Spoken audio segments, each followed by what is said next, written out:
Okay, so I believe we should commence the meeting now. Uh, so a very good morning, good afternoon, and good evening. This is to wish everyone who is joining from every time zone. My name is Neet Shukla, and I represent Unified Growth Foundation. A very warm welcome to all of you. Post COVID-19, we have all witnessed a paradigm shift in the way we deal with everything. Even for the most standard and regular day-to-day operations, we all were struggling to find an alternative platform.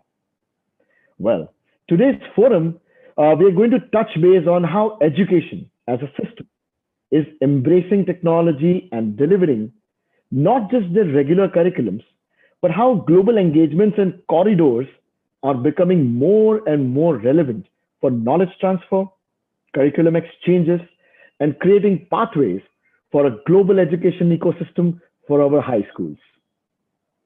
And so, to discuss all the current avenues and future possibilities, today we have the most unique panel comprising of distinguished guests, both national and international experts from various verticals and esteemed organizations. So I would like to grab the opportunity to introduce our esteemed panel, especially the international panel, starting with Dr. Jing Yuan. Hello, sir. So Dr. Jing Yuan is a provost of international affairs of San Mateo Community College District. He is also a president of AIRC, which stands for American International Recruitment Council. He's the founding director and chairman of Study California, right? It's a consortium of California Education Institutes. He is also chairman of the College University Partnership, which we call as CUP, right? Of 140 plus universities.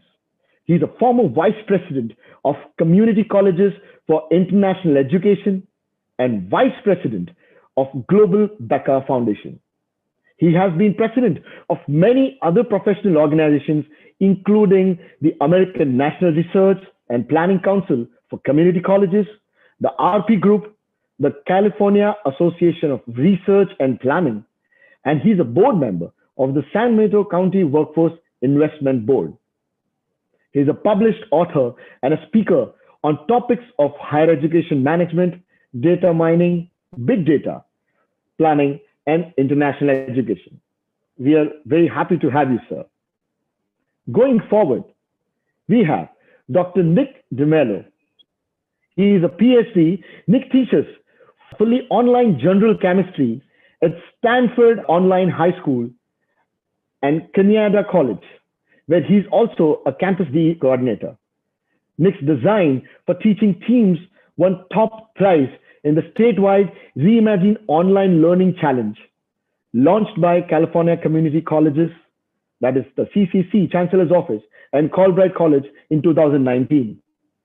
Nick attended Canada College before attending UC Berkeley, where he received his Bachelor's of Science in Chemistry and PhD in Synthetic Organic Chemistry from the University of Pittsburgh. After a postdoctorate at UCLA, Nick helped establish the UCLA Center of Digital Innovation, which we call a CDI. Nick contributed to building multimedia products from the University of California, McGraw-Hill, the Ministry of Education of Malaysia, Sony Corporation, Hitachi Limited, including Cyberchem, which allowed students to accomplish real experiments with simulated instruments and materials. Thank you so much, sir. Going forward, we have Ms. Leah Hart.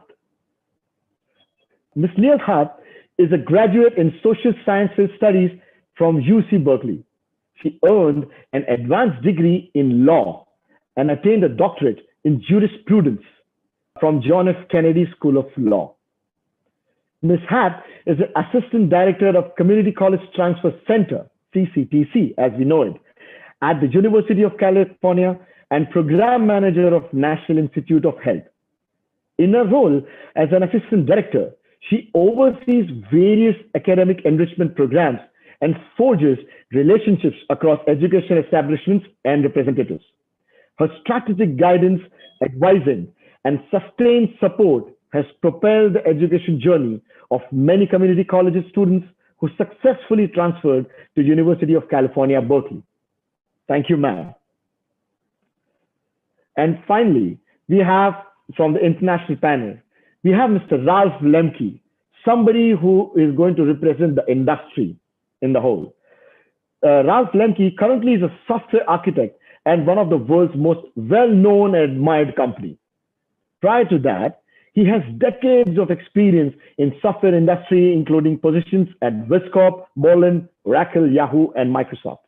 His interest also includes large-scale distribution systems, workflow services, and programming languages. We are honored, sir. We are really honored to have such a versatile international panel today with us. Going forward, I would now like to introduce Mr. Archit Bhatt, PhD in Education, BE Civil. He is an edupreneur. How in India we call him an edupreneur. Somebody who is passionate about education, somebody who has dedicated his life working towards it, with more than 25 years of experience in the field of education. He's from the management team of Tripada Group of Schools. He would be a part of the moderating team from our side. Sir, I would now like to take the meeting forward with the further introduction. If you may, please take on the baton from me and take it forward. Thank you, Meet. Thank you, Meet. Thank you, Meet, for introducing us to the panelists from the world. I'm thankful to UGF Group for putting me as a mentor here. On behalf of the Federation of Self-Finance Schools of Gujarat and the Association of Promotion of Prominent Schools, AOPS, I'm here would like to introduce you to the panelists from Gujarat, those who are eminent educationists, industrialists, as well as they are working as a lead people in setting up new heights in education.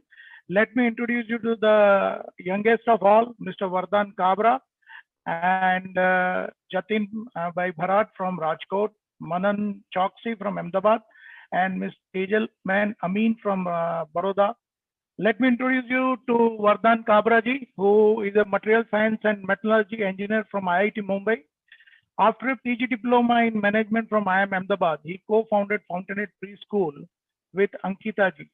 He has led the operations of Fountainhead School in Surat since its inception in 2008. He is responsible for the overall academics and administration of the school, the teacher training and leadership development program at Fountainhead. He ensures that innovative pedagogy and student-centric education is brought into classroom practice through constant training and mentoring of students. Vardhanji's passion for sports and arts has been translated into a strong culture of sports and art for all Fountainhead stakeholders. He is also a team member in Surat Federation. I welcome Vardhanji as a panelist from Gujarat.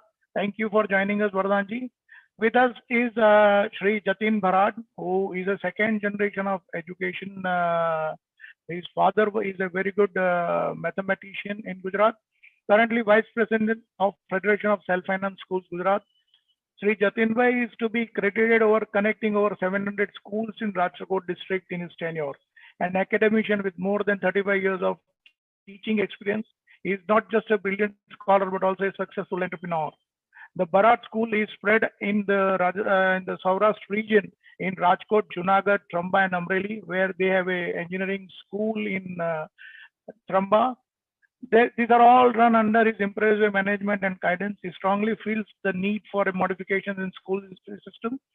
Reorientation in Indian culture and tradition is his passion. He is doing it in his schools with an aim to help children look into their hidden potential. Jatin Bhai Bharat always makes it a point to come up with creative, innovative ideas in all his institutes to expose children to diverse opportunities.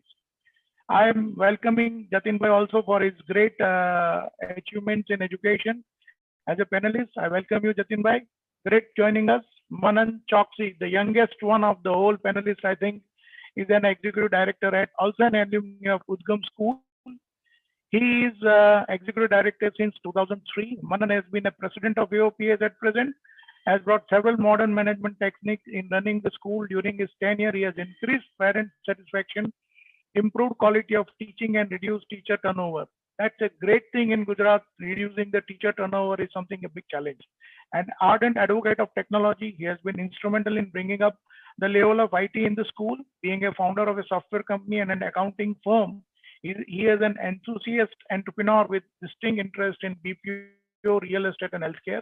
He is also a partner in one of the leading CA firms and a consultant to a hospital and an advisor to a preschool, a public library. He is the director of Remax MGM, India's best franchisee business in the estate agency. I welcome Manan Bhai also being a part of the panelists. Thank you joining us. I would also like you to introduce Ms. Tejal Amin, who is the chairperson of Navrajna Education Society with 8 educational institutes under one roof, of which 3 are leading schools affiliated to state, national, and international education boards, and supporting around 10 Anganwadis in the city of Baroda. Tejal ma'am is also closely associated with industries for 35 years. She is the director of Jyoti Limited and a full-time director of JS Industries Mogar, both leading engineering companies in India. Manufacturing technology engineering products is what they do it in JSL Technologies Mogar. Along with her active participation in education and industry sectors, is also socio-cultural activist, supporting many causes in Baroda, with a big name in Baroda. She is a brand ambassador of the Swachh Bharat Abhiyan in the states, secretary and trustee founder of Ghar Gharika, a non-profit organization devoted to sustaining and promoting interest in the performing arts, and also the founding director and chairperson organizing committee of Baroda Marathon. I welcome you, ma'am, for this webinar as a panelist. Looking forward to another great time. I welcome all the participant schools of Gujarat, outside Gujarat, some of them are there. I am thankful for joining us. With us, the one who has introduced me to Unified Growth Foundation, Sri Nilesh Shukla. Nilesh Shukla is not only a family friend of mine, but also we share a common background. My dad and his father both were into education. So it is him who has given me this platform. I am thankful to Nilesh Bhai. Nilesh Bhai is an industrialist by profession, is a great conceptualizer, a visionary beyond compare, and a motivational leader. I have seen him since childhood, working passionately with Chamber of Commerce and all. His passion is ethical leadership for team building, entrepreneurship, skill development, and working for social causes remains his priority. He is a founder of Unified Growth Foundation with a Section 8 company working primarily towards the betterment of youth, employment, and providing professional solutions in various verticals of sectors like education, business, and trade fairs. Being president of SME Forum Gujarat Chapter and chairman of Skill Development Committee in GCCI, his representation for industry and trade is great, and also for youth development as a statewide connection.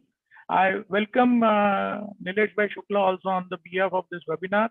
I am thankful to you for giving a great opportunity to the education industry in Gujarat. I would like Nilesh Bhai to take over from here and help us get into the details of this webinar. I welcome Nilesh Shukla again. Please, Nilesh Bhai. Hello, I am Nilesh Shukla. Welcome everyone. The main purpose of Unified Growth Foundation is to promote, support MSME and education from primary, higher education and their activities. Today's webinar about our education. So I would say only about education. Support activities of education system, fill up the gaps in the education ecosystem. That is our main area.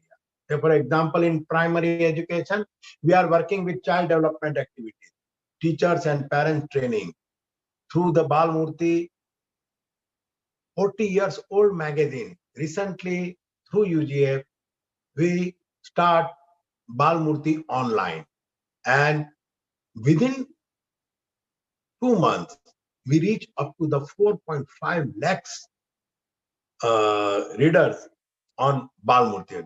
Even in higher education also, we try our level best how to involve ourselves, UGF, that we take the help of Vadodara Innovation Council and their Tod for Jod program also we introduce. Even in primary, preliminary, GATE and NET online examination also one time. With the help of Times of India, UGF can arrange this program to give the training of the 12th pass students for their good take and net exam offline and online. Even BITS Education also support us. So basically our main intention to need-based activity for education purpose, how we can support. And we are not creating our own activity, we can support as and where the activity is going on. That is our main motto of Unified Growth Foundation. Even in university also, we are doing the lot of activities. At present, we have more than 4.5 lakh students. Total numbers. Institutes are tied with the Unified Growth Foundation. And our main motto that the need-based education, gap of the education, say for example, in management, if e-commerce and cross-border business is not that, ethical hacking, cyber security, even 3D related education. So that's sort of, even we try to open even international department, each and every institute also, and we introduce short-term courses to take the help of international other university in different countries also.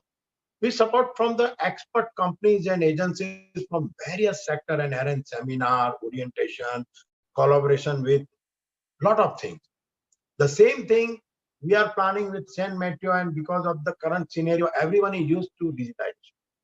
And recently our Prime Minister announced the new education policy. Now, very late, but it already announced and it implement, I think so, in 2022. Before that, Unified Growth Foundation, as we decide, why not we involve all the pillar of the education in the school system and higher education. And collectively, we decided we arrange the one webinar, and that webinar give the such a interactive session that under this new policy also, digitization, even in international organization also, how we can join, and the similar type of all other activities also we are planning to do in our next future activities also. Industries Institute collaborations also, we involve number of activities, number of speakers, and other things also introduced by the our Unified Growth Foundation. International collaboration, short-term program, and many more activities. The purpose doing this webinar and join is that I have to say we have more than at present 72 schools, and they all are from the principal and management. They are the pillar of the school education, and especially our all panelists. They are really, I say, they are the main pillar of our school education in Gujarat state. The purpose is under this new education policy of all importance and strong changes like digitization, emphasis of innovation, changing of ways of learning, increased cross-learning format where international collaboration have an important role to play. So the idea is all those schools are very progressive and they always want to take initiative which will help students as well as building a strong ecosystem of learning. I think everybody joined today would like to understand all the possible ways of joining hands with each other and making a collective approach for the bringing a positive change in the education ecosystem. Today, that will become a pioneer in shaping the students of tomorrow for coming 10 to 20 years. Thank you. Thank you so much. Thank you, Mr. Nilesh Shukla, for such an amazing introduction of today's webinar, setting the tone. And also, I welcome everybody, all the school participants. We're overwhelmed for your participation. Thank you so much for joining in today on a working day in the morning. From your side and contributing to this webinar. Thank you so much to all our panelists. I'm Shweta Upadhyay. Me and Meet Shukla will be taking you ahead to this awesome discussion and engagement that we're planning to have. And with such a panel. We would like to thank Times of India for giving us this opportunity, for joining hands with us and taking it to the large audience today, who I'm sure is going to benefit from the knowledge that is exchanged on this platform today by such esteemed panelists here. And it's very hard to resist initiating a discussion with such panel today. So we would like to initiate it, and I would like to start throwing the questions to our panelists. I hope everyone is ready, and I hope we do engage in a very, very meaningful discussion where all the principals, panelists, everybody can take home some very meaningful collaborations, work in progress for future that we can continue to do and contribute on. So I would like to start this discussion, and of course, no discussion today can start without mentioning COVID, without mentioning pandemic, without mentioning the difficulties that everybody is facing. And I'm sure education industry is not away from it. Everybody joined today has been striving to survive in the difficult times, but nobody is going to say no to the fact that it has definitely brought many opportunities. So we have Mr. Manan Choksi with us from Ahmedabad, who represents the federation, also is the founder and second generation entrepreneur from Udgam School, one of the very bright schools in Gujarat. Sir, I would like to ask you and throw this question at the onset of the discussion to you, that the difficulties which are faced by schools, specifically in Gujarat, during this pandemic, and what are the maybe learnings that it has brought for us? What are those important pointers that we are all taking away? Because this is a twisting time which is going to define the education for coming years. So I would like to ask your opinion on that, Mr. Manan Choksi. Education was one of the sectors which was least, affected by technology. So we would hear that in production, robots were replacing production workers. But in education, we never heard that robots were replacing teachers. So education as such was we did have websites, we did have social media, we did have software, but we did not replace teachers. With this pandemic, we see this massive adoption of technology each and every school had to make, lot of investment in technology they had to do, and a lot of acceptance of the new normal, which was required at both the parents' side, the student side, and the teacher's side was required. So I think the biggest difficulty was the psychological acceptance of this tremendous adaptation that we had to do. In Gujarat, we had, along with that, we had this, we have still ongoing a big requirement of fees reduction. So while we are asked to run, we have, the oxygen supply has been limited by the government. So we have so many factors. Having said that, I would say schools which have adopted the technology with a welcoming hand it has been easy on them. So for example, in our school, we had introduced laptops to teachers about 10 years ago. Every teacher was given laptop. So today we found it a little bit less difficult to implement remote learning. Those schools did not have computer devices access to teachers, individual computers. They found it a little bit difficult. So that's okay. But I will tell you that in this concept also, teachers, not every teacher adopted technology equally well. In our school, there were some teachers who found it difficult and they had to do it. So I would say each cloud has a silver lining. Breaking the resistance of adoption to technology is one of the silver lining of this COVID cloud, especially in education. Breaking the boundaries. Right now we are teaching students who are in their villages, they're sitting in their rural, in their home, they're not even in Ahmedabad. They are traveling, they are stuck somewhere. Some of our students are stuck in Australia, in US, in Canada, and they are attending our online classes at middle of the night. So this breaking of boundaries is a huge, I would say, huge development, what we would say, because of COVID. And if it continues, education has a long way to go and making everyone's life productive and effective. And the best thing is the labor cost arbitrage. Everybody knows in US the cost of a teacher is around 40 times more than a cost of a teacher in India. So if we can teach students in US, probably we can reduce the disparity. Right, right. Very true, Mr. Manan. Very right points, I think, added from your side.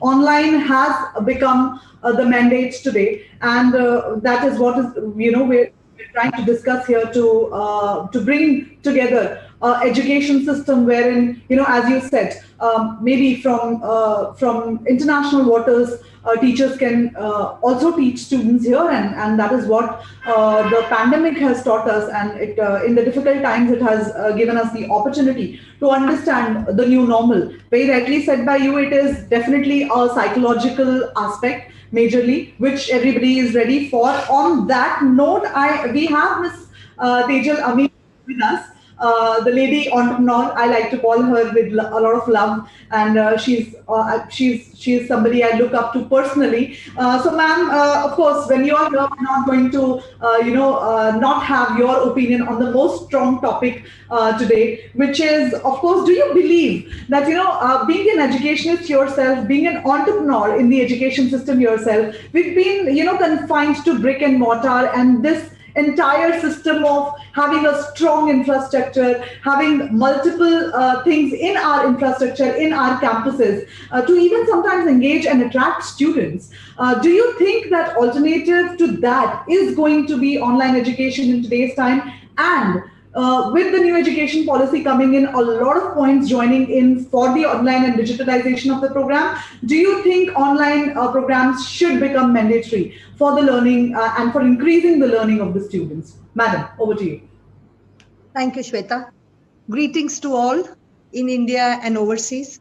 At the outset, let me just mention that we have schools and schooling programs and a university which cuts across a very wide socio-economic cultural spectrum. We have three main schools which are recognized as good schools. The CBSE school is a flagship school. We also have, we run a tribal school for the government of Gujarat in the tribal belt. We have a schooling program for slum children, a skilling program for girls who have left schooling for whatever reason, and a newly formed 10-year-old Navrajna University under the State Act. We also have sporting and other, academies. So the perspective will be covering this entire spectrum. Now,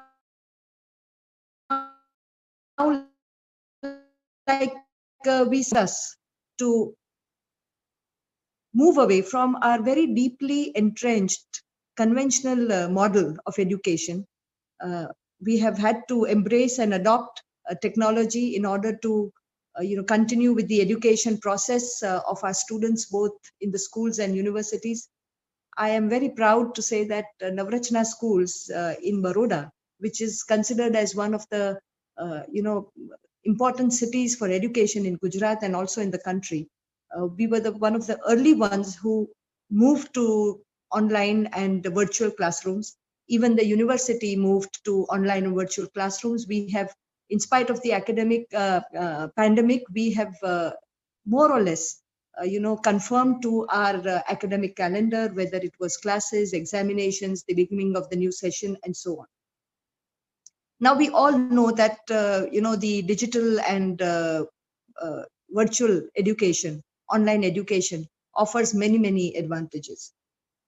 Time is short, I will not enumerate on that, but I will say that it empowers not only the learner but also the educator to create more engaging and more meaningful learning experiences, and it also fosters personal growth.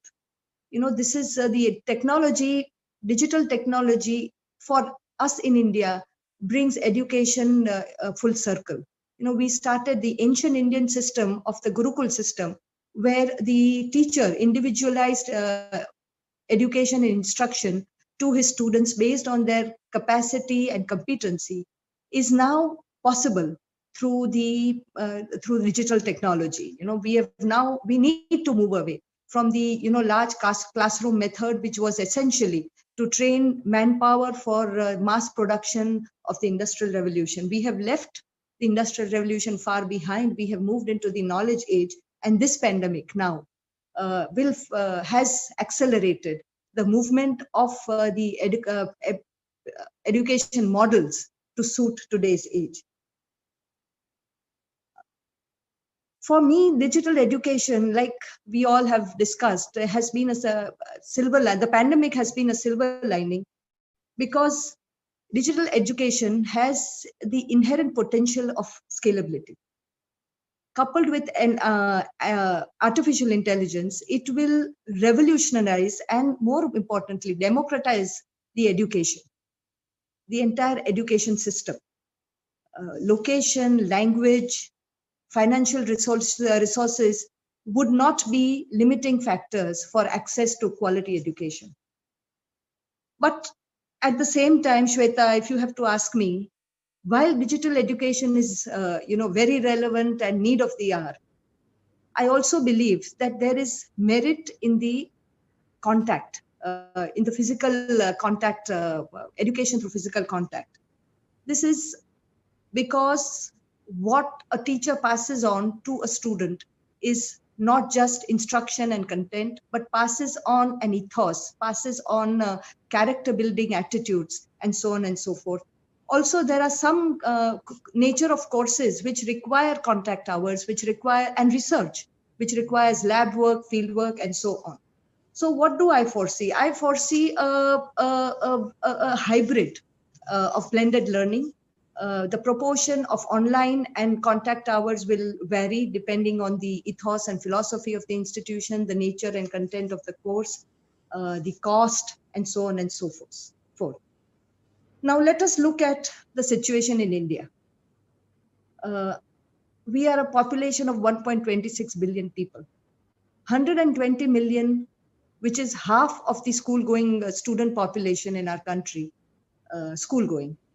About the 120 million go to private schools.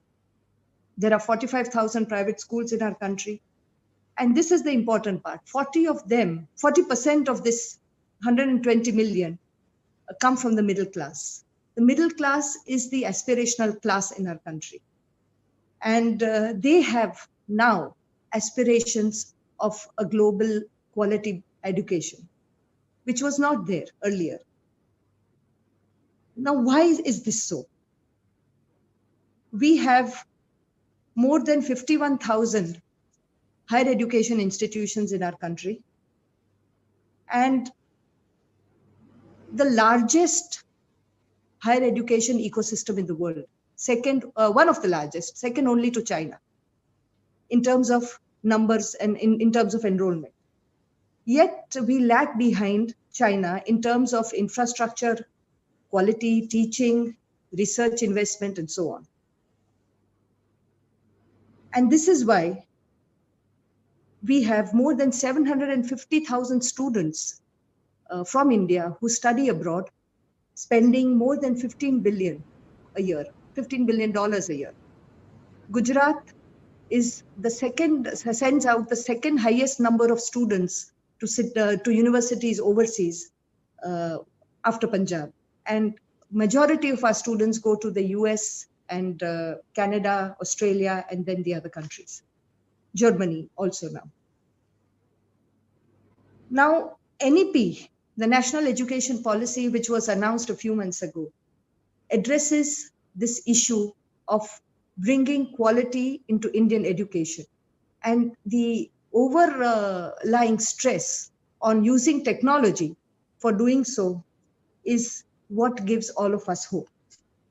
Our PM has said, Prime Minister Mr. Narendra Bhai Modi has said that the NEP will connect education with technology and make technology an integral part of our students' thinking. This is the emphasis that he himself lays. He is a hands-on Prime Minister in many areas, especially in education, and his deep understanding and commitment to building the nation through skilled manpower underlies this whole challenge that the NEP has brought about, the bold targets that it has set for as close as 2023 to 2025, and also the vast measures that it will unleash through policies that will be formulated in the states in the coming months.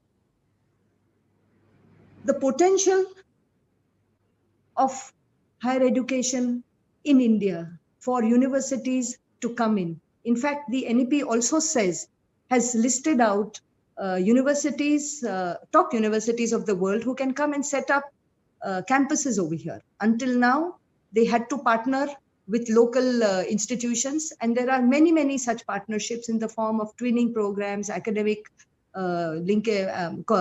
collaborations and exchange of students, faculty, research, and so on. But this is the first time that private universities, reputed private universities, will be allowed to set up their own campuses in India. This can bring in students, and it can also become cost effective by the use of digital technology. Like my speaker ahead said, that the cost of a teacher in India is much less than anywhere else in the world as of now, and bring in good faculty from overseas, partner with Indian faculty, and deliver programs which are cost competitive, cost effective, not only to students in India, but also attract students from other parts of the world, so as Asian countries, African, Middle East, even the Europe and Americas, Australia, and expand their base in higher education. The other issue that I would like to address is about vocational training. While India has concentrated on non-vocational training and the lower prestige that is attached to vocations, we have not been able to create and build required vocational human resource, which is the backbone of any nation, or for the development of any nation or any society. And this is where institutions can come in. The NEP very clearly puts emphasis on vocation training, both at the school level as well as higher education level.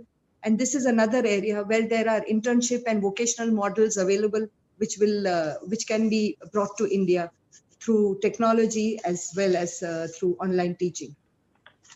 The opportunity in India is immense. We have, the World Bank has said that 34% of India's population will fall in the age of 15 to 34 years in 2021. This manpower, huge demographic asset, can be utilized by our nation only through right education, training, and skilling. So we look forward to a lot of such engagements, which digital technology has made possible. Our own schools and colleges are already, I will not go into it, are already engaging with universities, schools outside. We have a lot of students going out.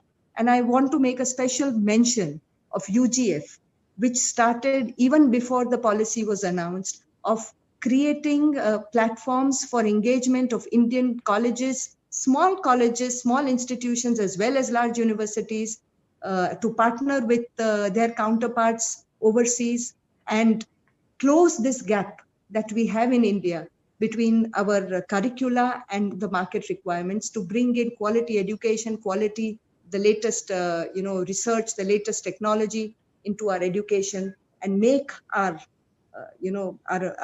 students capable of creating for the development of our country and for making an impact in the world.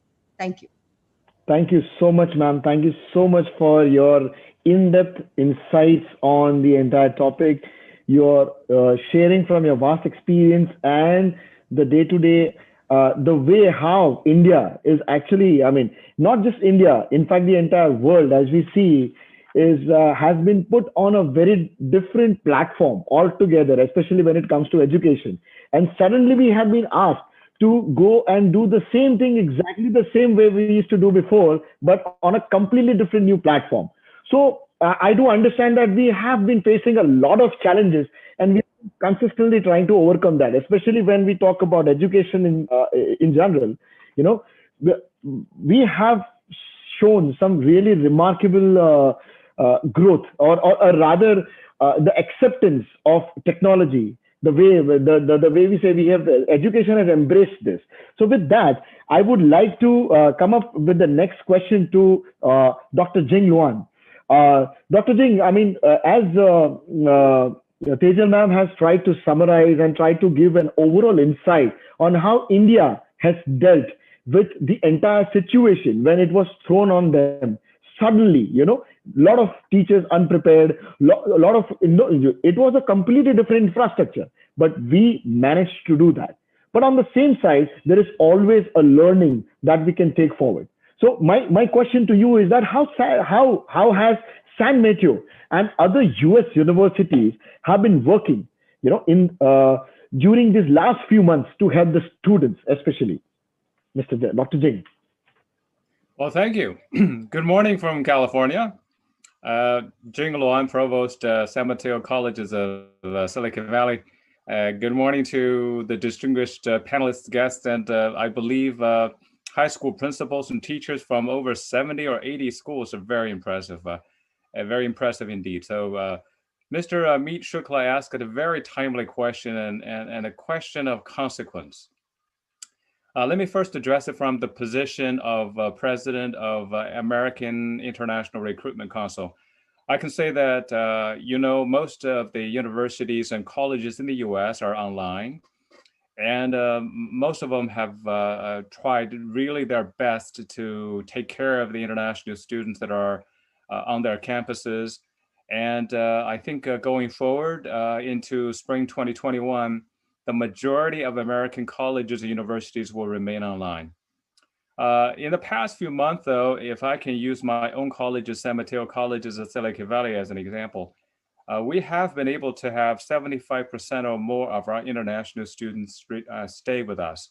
And that is very impressive. It's higher than most other institutions. We did that is because we reached out to them really early, really fast, and we engaged the parents. I know that high school principals and parents today in the audience would appreciate that. Personally speaking, I've dealt with lots of texts and emails and calls parents made to me. And no details were left out. Our college took care of the students in terms of their food, housing, health needs, and even assistance with searching for the best flights home. Going forward, though, I'm hopeful that we are going to reach certain level of normalcy. It's very likely we are going to have some very promising drugs coming along the way that make our life obviously much easier. However, though, I want to say that the global online learning, or the sector of online learning and teaching, for the most part, will stay because people have a good taste of it and they like it, and it will be here. Thank you so much. Thank you so much, Dr. Jing. Dr. Jing, I mean, 75% of retention of the students, and that too when we are talking about especially when we are talking about at such a stage, it is indeed remarkable, sir. Thank you so much. Now, you have touched base on a very, very important part, which in fact the entire participants, all the colleges, the principals, and even the management would like to understand, because this is one thing coming from you would make a lot of difference. I really want to know, you have mentioned a community college. So according to you, I would like you to please help us understand, everybody over here in the audience, a little bit regarding the community college system and its benefits. As all of us have heard about those Ivy League colleges apart from that, but we have realized after the conversations, after the correspondence, after being regularly in touch with you, we have understood that there's an entire value chain, there is an entire important system which is not understood, or probably which has been ignored or not aware. A lot of students and parents and even our school management is not aware of when it comes to community college system. So can you just throw a brief a light on that part as well, sir? Yes, I certainly can teach a class in that regard. With 30 years of higher education executive experience, so I'd be happy to tell you a thing or two about community colleges. Community colleges in the United States have had over 110 years of history. The first one was created actually by the University of Chicago. The College of San Mateo, almost 100 years ago, was created as a preparatory school for UC Berkeley and Stanford University. And we have continued developing quality education to our local students here, and now international students, and then, of course, online students through our GOL program. However, though, community colleges as a concept is poorly understood. Sometimes is misunderstood. So do you know that 45% of the American baccalaureate degree holders in the United States started out in a community college? I think my distinguished panelists can even attest to that fact. Community colleges in America are teaching colleges. Okay, so the professors working there are hired especially for teaching, and they are really highly qualified professors. At my San Mateo College of Silicon Valley, 51% of my faculty are graduate from top 100 universities. So students here, in the community college, they would have smaller class, no more than 35, maximum 40, which have to receive approval from me and other executives. And we do not hire teaching assistants. So compared to our class size and the quality of teaching, it's very clear that we do a much better job than a four-year university. Because we're a teaching university, so the average cost for taking a class is considerably less. It can be as about 20% of a class offered by, let's say, I hope there are no colleagues from USC, or 20% of that. So if you take one class from USC, you can take 5 classes from us, and these 5 classes are accepted by USC in the first place. So you have to think about the value of taking credits from our colleges and use the credits for your future education, no matter where you do it. Another factor is, I know that many students from India are interested in going to top universities like today we're so fortunate to have UC Berkeley here. But do you know that for every international freshman that UC Berkeley admits, UC Berkeley admits 4 or 5 transfer students, mostly from community colleges. So there are about 5,000 transfer students every year admitted. I'll tell you this, the total number of students admitted from my 3 colleges to UC Berkeley is larger than the total number of Indian students admitted to Berkeley on an annual basis. So that's how incredible important that you need to know about community colleges. Because of that, we formed an organization called CUP, and I think I have my director of CUP in the audience, Miss Diane Arguijo, attending here from the US. She's just so excited and she didn't want to give up her sleep. She wanted to give up her sleep to be here. So the CUP, 151 universities work to promote the ideas of both university freshman admission and university transfer admission is what we do. Now we're promoting the concept of college credits. So students can take college credits from us, accepted by 151 universities, and then get their future security in that sense.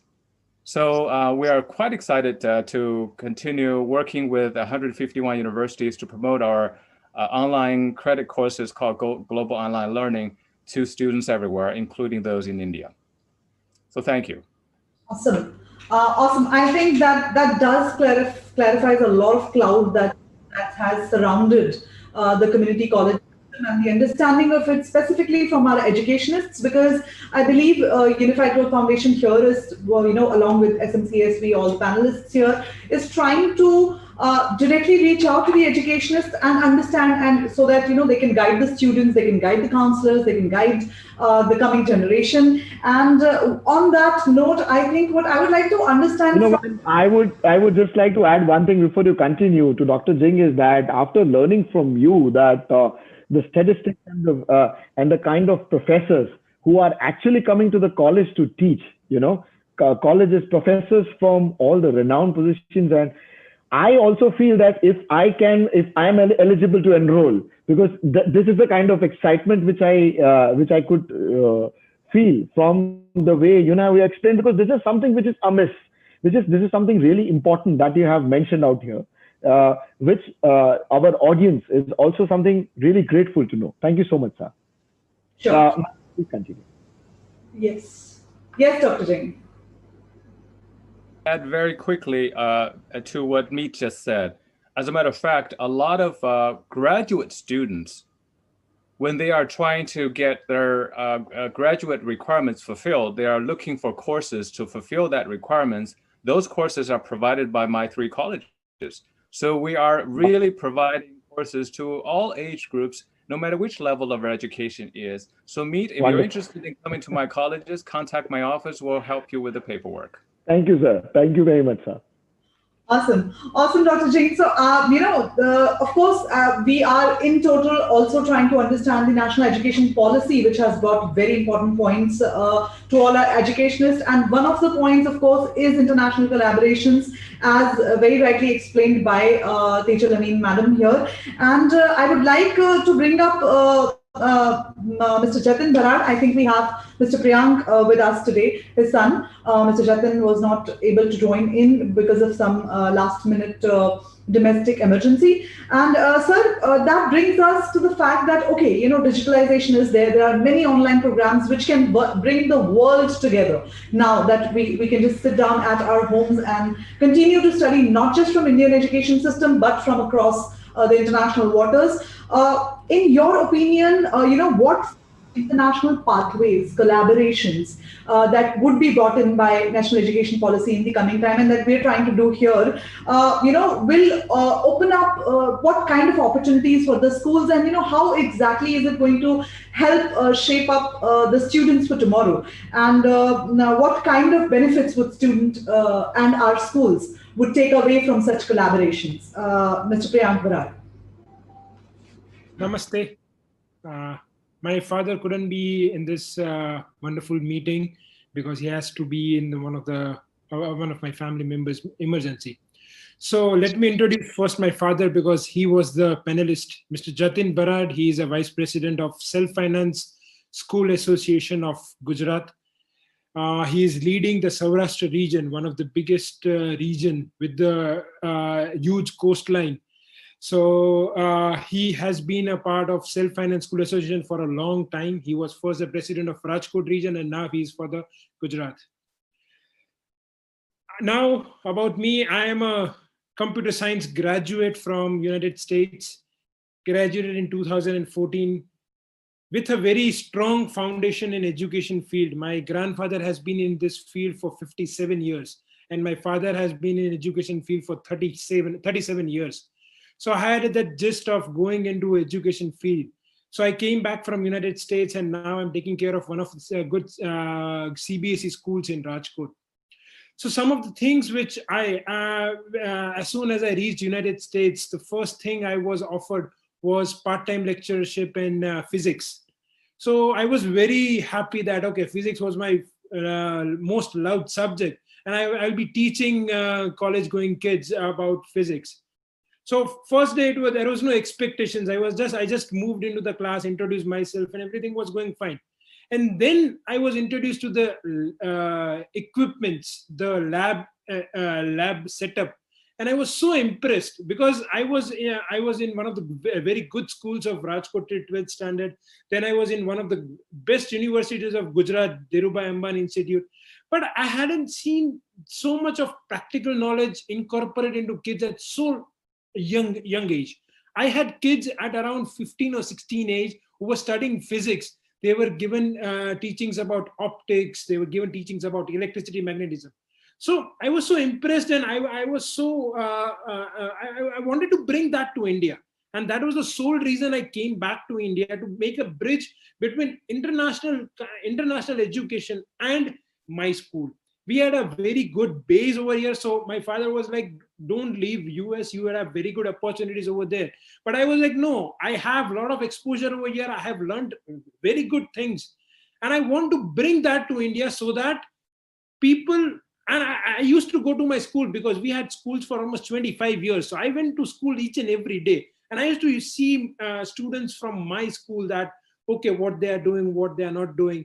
And I was like, okay, let's bring this to India. I used to work for engineering for kids in United States. There is a wonderful brand over there, and there are a lot of kids program in that. And I saw Lego robotic kids and stuff like that.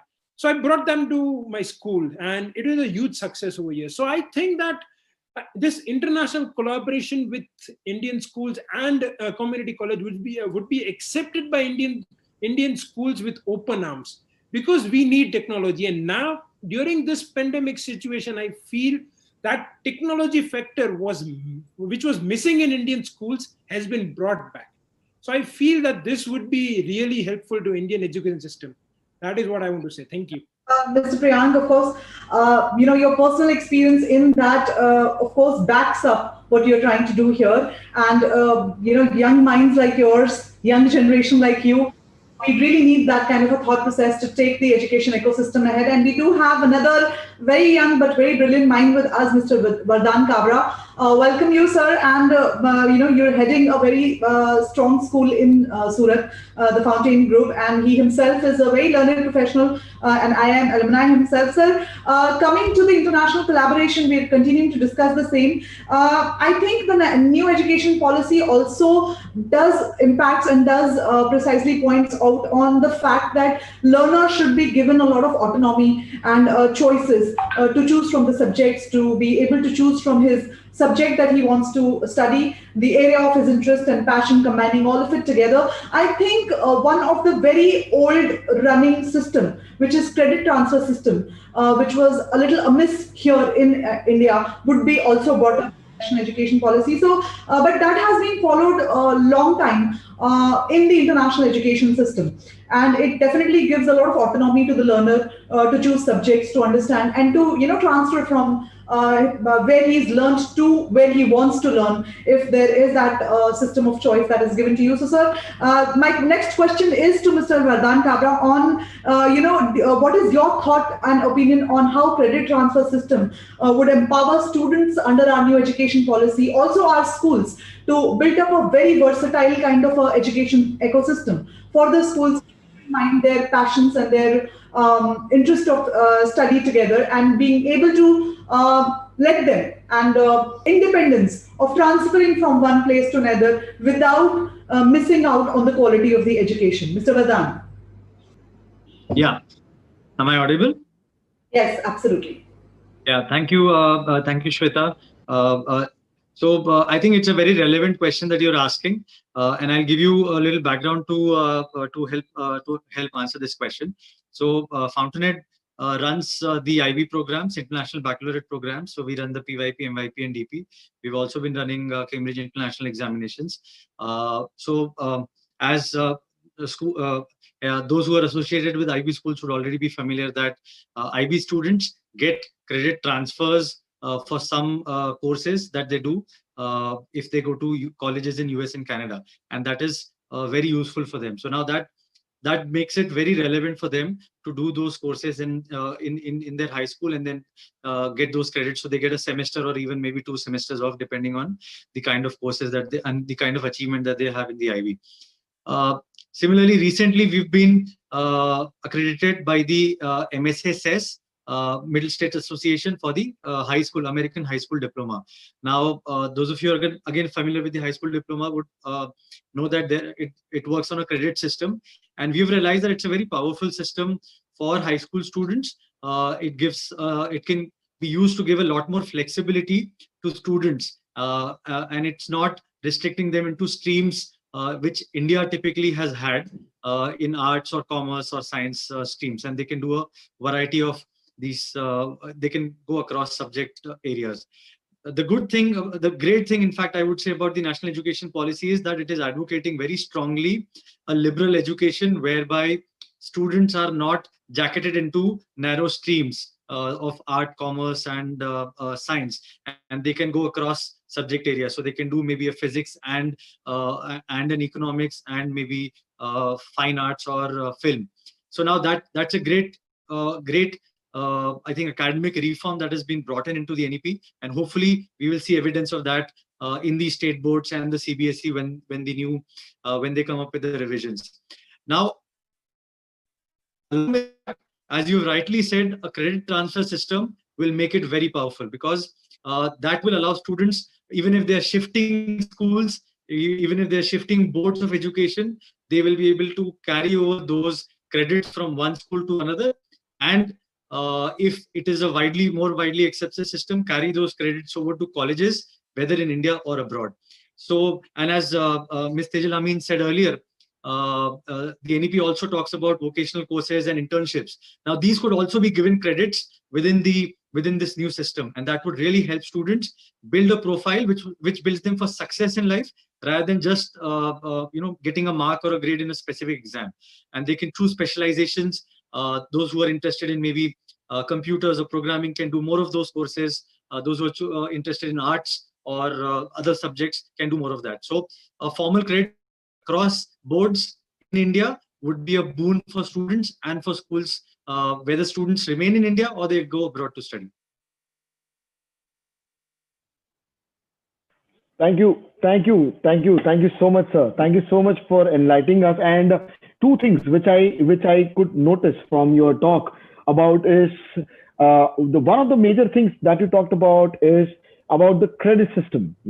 Credit system, exactly. That is what I believe that, with now that we see that India and our Indian institutes and our policies, education policies, are moving towards a more globally accepted norm, it is going to be very, very beneficial for our students, wherein they are able to not just, and also the fact that you mentioned, where the student can choose music along with computer science, a very different subject and a topic along with something which we have seen only in US, I would rather say, or the Western universities. It is actually, so this corridor, so I'm also very happy to say that the corridor that we are trying to build out here, the way we are trying to connect or to make this platform is something which is in line with the overall benefit and the way that the schools and colleges, the schools are actually going to move forward. So picking up the part where you talked about credit system. So my next question would be to Ms. Leah Hart. Ma'am, first of all, thank you so much for being here, and thank you so much for being so patient enough to wait and listen to all the talks. When it comes to as you represent UC Berkeley as well, as you're part of that institute, it is one of those things. I get those starry eyes when I hear the word UC Berkeley, University of California, Berkeley. It brings it brings an immense amount of pride, and I'm having someone who is representing that. So thank you so much for being here. My question to you, it is going to be specific to that, is that because this is going to be relevant to all the teachers, the principals, and the management who is over here, that are the transfer students coming from community colleges, when we are talking about community colleges, and are already, and so what is basically are the transfer students coming from community colleges and already enrolled students at UC Berkeley treated at par? So are they going to be put in the same boat? How are they dealt with? Because there is a common misconception, as Dr. Jing has put extra stress on. In India, there is a perception which states that, it is better to get into a college rather than going through a community college. And we want to actually, rather than breaking it, I would like to know from you itself that, is it true? Is there a difference? When we talk about a student coming with credits points from a community college, getting into a college like a UC Berkeley. Ma'am, to you. Thank you so much for giving me this opportunity to share this information. Dr. Luan and I have been working very hard to help demystify this information across different parts of the world who have difficulty understanding. And so, can you hear me? Okay. And so what's important is that in the state of California, for example, the community colleges and the universities, the public universities like the UC campuses, like UC Berkeley, and the over 110 community colleges have worked over the course of many years to articulate or to create a partnership amongst the schools to make sure that the courses that are taken at the community colleges are properly articulated. So when a course is taken, let's say at a community college, and its curriculum or its actual content is examined by the faculty at the community college as well as at the university, and have made an agreement that the courses are equivalent. So the community college students have strict guidelines to follow to take the appropriate course sets to be eligible to transfer to the universities. So academically, whether the student's sitting at UC Berkeley or at one of the schools that Dr. Luan represents, the curriculum and the content matter will be equivalent because it is streamlined as such. There is a strong agreement among the two institutions. And then, in addition to that, to control the standard of the education at the UC campuses, the students coming from the community colleges are expected to meet all the criterias that the freshmen or the first year applicants would meet when they are applying for transfer in the third year. So they have to take the courses that are articulated over the course of 2 years and still be able to build a very robust sort of curriculum in terms of their activities and their involvement in extracurriculars, either if they do internships or build their own personal development. So they are a contributor when they come into university. And then they still have to go through the process of writing similar essays, almost identical as the freshmen do, except the changes for the community colleges, because for the transfer students, they're expected to communicate their intellectual development and ability to communicate competency in their understanding of their major.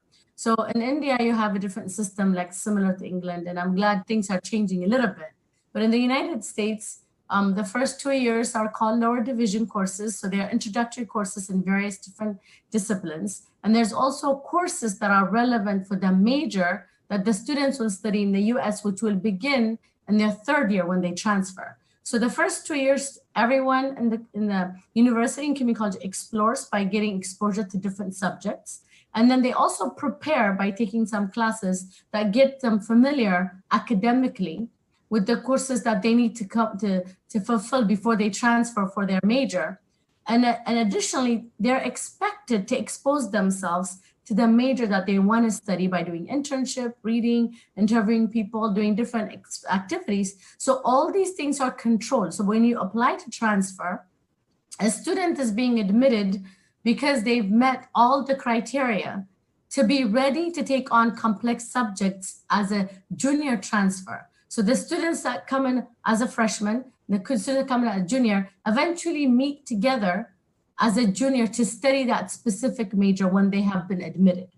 And so the standard has been controlled and has been tested and tried for many years. So when the students come in, they actually are more excited, extremely inspired, very well sort of exposed to many different parts of life experiences that even broader than the freshman applicants. If they're international students, they've learned a little bit about the culture. They've refined their language, and for you guys, their accent a little bit. And then their communication and the exposure to different sort of subjects and even the diversity of the places that they get to live in the United States. And then when they come in as a junior, they're very passionate to take on the curriculum. So they graduate at the same rate. They're treated, so the University of California system, at least for Berkeley, we save about 23% of our undergraduate space for transfer students. And now there's a mandate by the UC campuses to grow that to at least 30%. Some schools have that much, like 30% of their space. So there's space stored for them. They've been such a contribution to the institution in terms of their maturity, their excitement, their life experiences, their diversity. The diversity of the students expands in many, many forms in terms of age and ethnicity and life experiences, international community. When they come in as a transfer, they create a very robust learning community. So they are a contribution, not a deficit at all, not a liability at all. They bring in really fresh ideas. They tend to not only graduate on time, be so hungry, they go to graduate schools, and if they want to go to the workforce, they do, but a lot of them continue their education. And so the faculty tend to enjoy community college students because they have a different type of life journey and maturity that they bring in. There's a big spectrum of age difference, and there's a large population of American families who choose to send their students to community colleges for many different reasons: to build their maturity, to let them explore different things, save money, because you can save a lot of money, and stay home a little longer. There's many different reasons, and they come out just fine. And so if your students are able to get admission as a freshman, it's fantastic. If they're mature, they have the resources, they have the preparation, and that they're really sure that's the school they want to go to, which is all confusing when you're applying abroad. But if they choose to wait out a little longer, especially right now with the pandemic, I would just go to community college because you're not going to have the experience anyway. Wait, the pandemic a little bit, save a lot of money. And then when you and then for those who need a little bit different sort of pathway, they save money, build maturity, experience, exposure for foreign students in terms of culture, language. It's not only exceptionally intelligent choice, it's very clever and very wise decision. So both ways are amazing, but the freshman option is very limited for students coming from different countries because there's not a lot of space. But students who take this other route will end up sitting in the same seat and graduate from big schools like UC Berkeley because they are people who think outside the box and take options and opportunities to develop themselves. And then they even become a lot more resourceful and successful as a result. So we love our transfer students.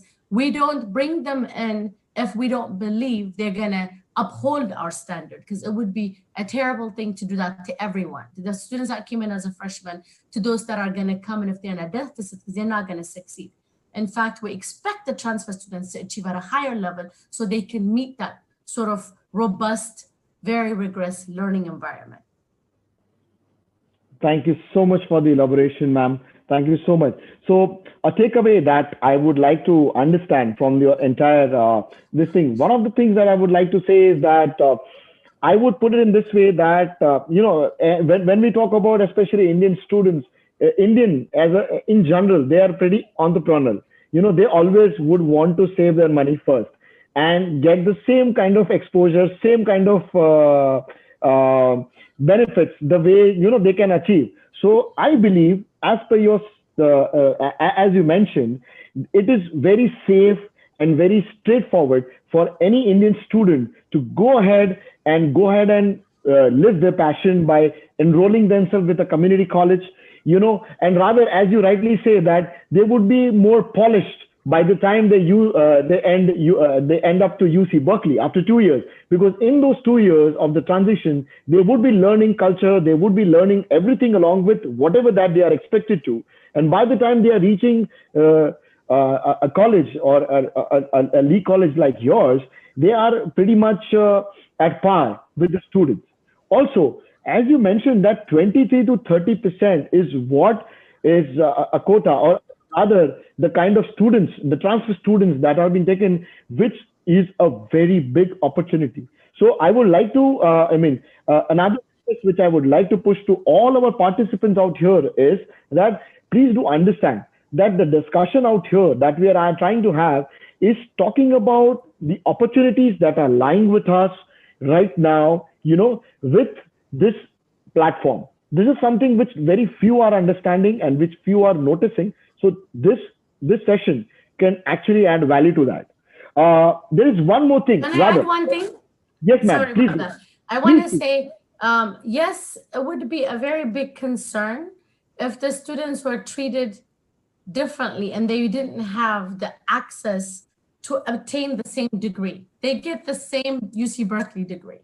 It doesn't say you came from here, from there. You get the same degree. So you save a lot of money, and then you come out the same way. And so the ultimate outcome is the same. Everybody gets the same degree. Yeah, so it's a smart choice. that you make. So it's all about coming the same way and making a smart choice and an opportunity that is available with them. Thank you so much, ma'am. There's one more question which I would like to put forth to you. When we are talking about a goal program, when we are talking about having students getting online, and we are actually talking to the Indian management schools about how the online accepting and embracing the technology and going and studying the same thing what they would be eventually studying over there, starting their days online, so starting to study from online. So one question to you, ma'am, because it is relevant to this question, is that do you consider college credits earned via online mode by the students while they are in their high school? Do you consider those? Over to you, ma'am. So the online question is no longer relevant since everything is online now in America. Right. but it's not the fact that's online that matters. It's what are the classes that they're taking and how have they been articulated to be transferable and weighed as an equivalent course at the universities. So there's already been that established with these community colleges and universities. So if you take the right transferable course, it stays on your record as something that has been attained by you or earned by you as a unit and content value. So if it's in high school, it kind of enhances your application as if you've done an advanced placement or an IB program. It gives you sort of an extra edge in terms of going above and beyond, because the AP courses or the tests are showing you are understanding college level material. Now, this is all the same thing. It's another college class. Now, if the student chooses to think about their route and they go, okay, I'm not going to go as a freshman, I'm going to go as a transfer, then that also stays as a repository of courses they can build upon to continue. So you don't lose these credits. They stay with your academic life forever. And so it's good and bad because you don't want to not get a good grade. But if you do, it always continues to show that not only you are learning the material, but you can use it for different purposes as a high school student. So the fact it's online, it's not no longer only relevant because everyone's online right now in America, but in the transcript, it doesn't say online. It just shows you took the particular class, earned a particular unit, and you earned that particular grade. So that belongs to you. Whether you did it in person or online, it doesn't say that on the transcript. That would be totally unfair. Thank you, ma'am. Thank you for clarifying that, because this is one of the things that we really wanted to have a clarity on. So yes, I do understand that as right now, most of us, everybody rather, is the only platform that we are using for education is online. And that is actually coming out to be fruitful. Initially, we had some hiccups, but eventually everybody is getting comfortable and getting on it and started accepting it as one of the ways, one of the mediums of EA. Thank you so much, ma'am. Thank you so much for your valid input. Now, looking at the time, I would quickly like to jump to Dr. Nick Demelo. Dr. Demelo, who is, as I had mentioned earlier, is basically he teaches general chemistry at Stanford Online High School and even at the Kenyatta College, which is one of the part of the Trinity that we call of San Mateo. So, sir, a question to you, which is going to be specific to this, and you come from this part, this aspect, this angle of it, where we talk about online education. So, a question to you, sir, that what adjustment did you have to make to the content or the pedagogy, when you design and deliver an online course?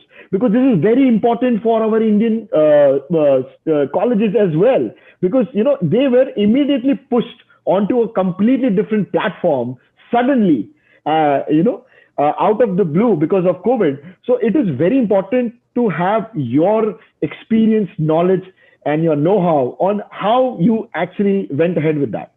So to you, Dr. Nick. Sure. So this isn't a recent thing for me. I've been teaching courses, although I've been teaching in the San Mateo Community College District for 15 years. For the last 3 years, I've been teaching exclusively online. The courses that we build for our online sections, we start with them exactly as they mentioned with regard to Berkeley. We start with the same content. So I usually start with an outline an inventory of the topics and the individual learning objectives within those. And that's my starting point, whether I'm teaching face-to-face or online. The next level up is then we design the experiences that the student is going to encounter, how they navigate that content, how they review the objectives, internalize the skills, exercise the concepts, test the assertions that we make, and authentically apply what they learn to demonstrate that knowledge. But they're working off of the same content either way. Now, courses online, there are different models of online. Some online courses involve synchronous online meetings. Some courses online are primarily asynchronous. We found that the asynchronous ones work especially well for working adults, for people who have complex schedules, for people who are taking these courses maybe from different time zones, for example. The asynchronous courses have been extremely successful for us. These activities need to be structured in a way that can be described very concisely, because the instructor is not necessarily there in the same place with you at the start of that activity. So you have to describe them very concisely. They also need to include additional scaffolding, and the introductions to each of those topics need to be well tuned. They need to be structured in a way that the students accomplish them with multiple parallel stages. So if a student gets stuck in one spot, that doesn't hold up everything. They can communicate with the instructor asynchronously, get clarification, get additional resources, but they can still move ahead with other aspects of that. So as you're constructing these experiences and the activities for the week, you do need to set up that parallel structure so that students have multiple tracks that they can go through and still make progress. The student-to-student interactions. And remember, when you're taking a course, whether it's asynchronous or synchronous, part of the experience is interacting with other students. But the student-to-student interactions need to be spread out over multiple days. Students work together with projects, they communicate, they discuss topics through text discussion boards, video poster boards, or other ways that they may collaborate online. But those activities need to be spread out, and you need to give enough time over a period of 2 or 3 days so folks who are working on different schedules can still participate equally, learn from each other as they learn the content. Teacher-to-student interactions need to be intentional and frequent. Even if it's an asynchronous class, that the instructor needs to be present during the course of that through asynchronous tools.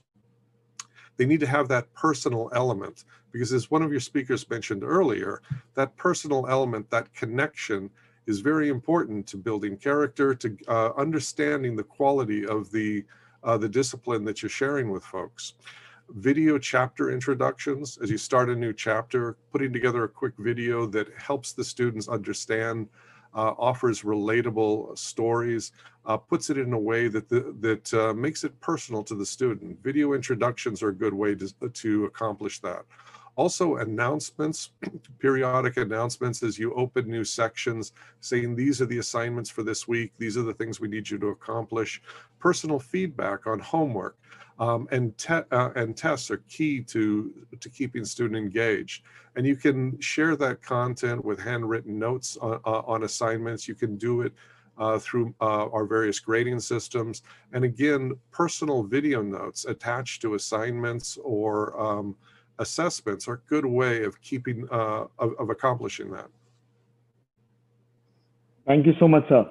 So that means that it is not a completely different platform, but we try to integrate our conventional way along with the synchronous and the asynchronous way, making it sure that for the students, it is still there is still a connect, there is still a way. As you rightly mentioned that when we talk about asynchronous ways of communication, or rather delivery or method.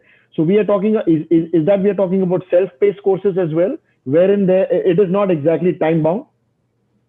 Yeah, there's a difference between, for example, a self-paced course, which is more you put together a structure and the student can then go and work on that and then comes back periodically.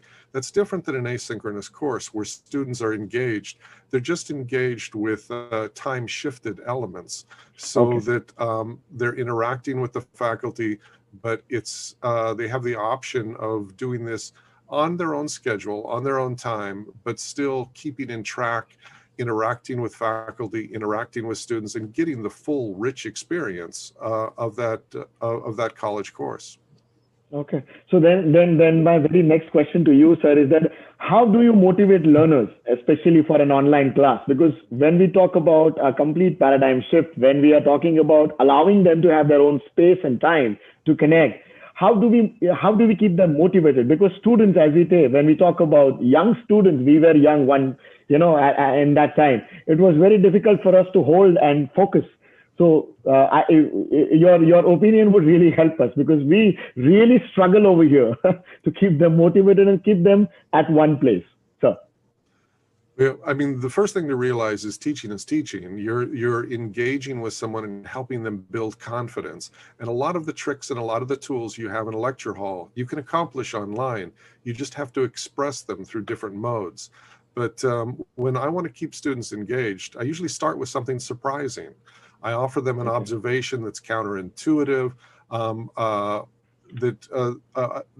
an observation that catches them by surprise, something that demonstrates the value of the theory, or at least perks curiosity.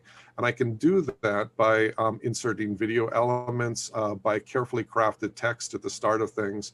I often open a chapter or start a chapter with the mistake that's most likely going to trip you up in this chapter is, and then I briefly describe it. I don't go into a lot of detail yet. I just put it out there, plant the seed. And then as I bring them, I might say something like, for this chapter, ABK, with the gas laws, the most common mistake you'll make is in temperature, always be in Kelvin, ABK. I'll tell them flipping the sign is the key to thermodynamics.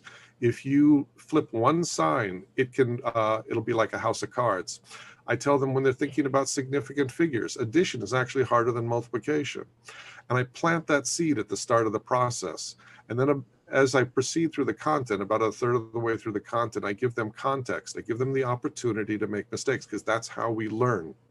We learn through our mistakes. So I let them explore that. And then I gently remind them as they interact with these things. And this keeps them engaged. It keeps them challenged and curious, but it also demonstrates that you care. Because learning is about transformation. It's in some ways more personal than surgery. And the student needs to trust the instructor. They need to feel that they care. And so that's how you need that connection to keep them motivated and to keep them engaged in the process. I spend a lot of times on the discussion boards for these asynchronous classes. I spend a lot of time interacting with the students there, and I encourage them to bring their questions to those boards. If they get challenged, if there's something that's they're having difficulty with, bring it and put it up on the board, because the homework is not an assessment, it's an exercise. It's a chance to try out these theories.